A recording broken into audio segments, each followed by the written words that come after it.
Hello and welcome back to the Courtroom Advocate channel. My name is Miriam Washira.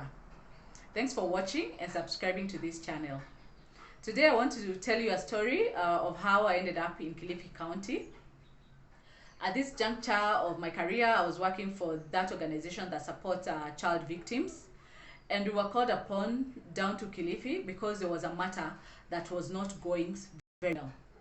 So we are called because there were several girls, or actually children, both boys and girls, who are undergoing some kind of abuse. So what happened is that the perpetrator of this matter was a returnee. He was a Kenyan. He is a Kenyan, but he had been reported from another country, and he was deported because he was a pedophile. The authorities in Kenya did actually know this, but it seems it did not take care or take precautions to ensure that children in Kenya are protected from these convicted pedophile. So what happened is that when he came back to Kenya, when he was returned to Kenya, he settled down at Kilifi. Where he settled down, what he started doing is befriending children in the area, and taking them to the beach, and as usual giving them gifts, giving them sweets and all that. So he started with taking them to the beach and taking their photos, and children innocently, and all children actually love cameras. So when they see a camera, they're very excited. So he would take them to the beach and take photos of them. And of course, it started as an innocent game of taking photos, but of course he went to the other extreme of teaching them how to take sexual photos. And so he would take these photos, and it was clear he was selling them, in the market, in the open market. He was selling these photos. So he went on ahead and now started inviting the kids to his house. And when they came by, what he would actually do is now make them act out sexual acts or scenes, and then he would take videos of them, and then sell the videos, to the market.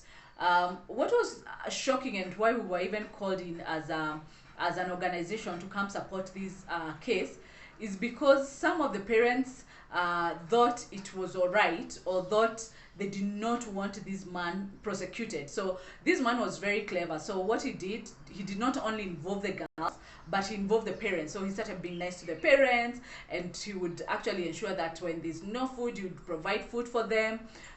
So the parents were thinking this is a very good man. And so when the case came to light and he was arrested, and the prosecution started, actually a number of parents resisted. And that is why we came in as an organization, to ensure that these parents understood the seriousness of this matter and what could come out of it. So we came in to counsel the children, but also the parents, for them to understand the seriousness of the matter. But also there were issues of the matter was going slow. There was reluctancy in prosecuting it. Of course, this was money, a man who had money, so he had compromised several people. So we came in to support and ensure that the matter is heard to the conclusion of it. So the shocking thing is that, one, the parents were resisting, and secondly, that actually the authorities knew that he was a convicted pedophile in another country, and he was actually deported for that. But still, there was resistance even from the authorities to prosecute this person. So it is all about corruption in the system, and why we don't actually take care of our children. So, but what the question I also want us to ask ourselves is, for these parents even to resist this prosecution, how far as parents can we go, to just protect people who we think are good for us, not thinking about the best interest of the children, because that should be the paramount consideration in any children matter. So we did actually end up having the matter on trial. We guided the children. We started to watch brief to ensure that the children had a comfortable place to give their evidence, and also the parents who came in to give their evidence. So at the end of it, yes, we did get a conviction, but if it wasn't for this intervention, that would not have happened.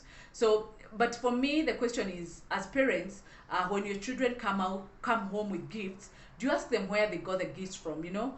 When children just walk away and they are gone for hours, do you want to know exactly what they were involved in?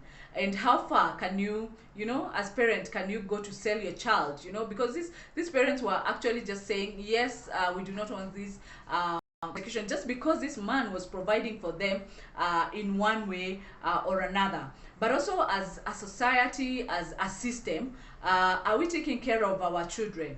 Because this man was a convicted pedophile, and the authorities knew, but there was no mechanism that was put in place to ensure that actually he did not continue to abuse children in the area where he moved. There was not even a warning to the chief that actually now you have a convicted pedophile within your area. There was no warning to the parents and so on. So this man was also found with so much material, child pornography within his computers, within his home, and it was clear that he was going to do it.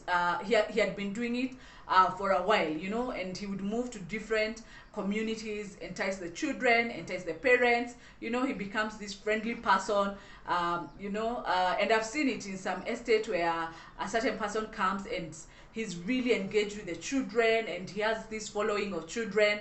And as a community, we do not ask, is this the right person to be interacting with our children? Who are you opening your children to? That is a question.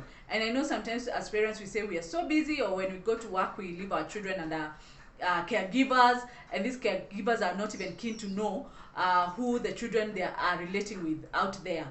So for me, there was a failure by authorities that really they're receiving back a pedophile, and it's clear he was convicted in another country, and he had actually served sentence and finished. That's how he was coming back.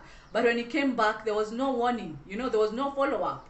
I would expect that actually he would be asked to be reporting somewhere, or actually, there's a follow-up. Even just letting the chief in the area that actually there's a pedophile now in your area, or even the parents. So for me is that the system might not take care of your children, so it is up to you to ensure that your child is safe, know where your child is, know who your child is relating to, and get to know what they're doing during the day. Because if these parents, even for those who are not very close to this man, would ask their children, you've been gone all day, where did you eat? Today you have come with something new, you came with sweets, you came with what? Where did you get this one from?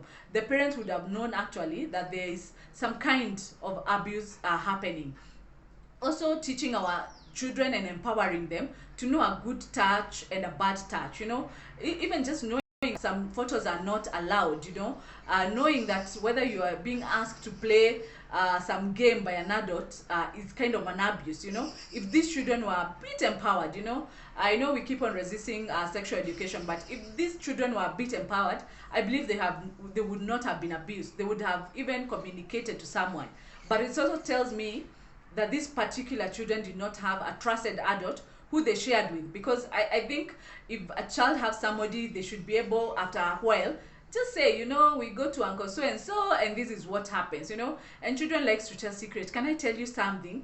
And if really, for all this duration, nobody had noticed that, I think these children did not have a trusted adult. So also empowering our children so that they know what circumstances is actually an abuse and not a normal thing. So take care of your children, continue to watch this channel, and subscribe for more.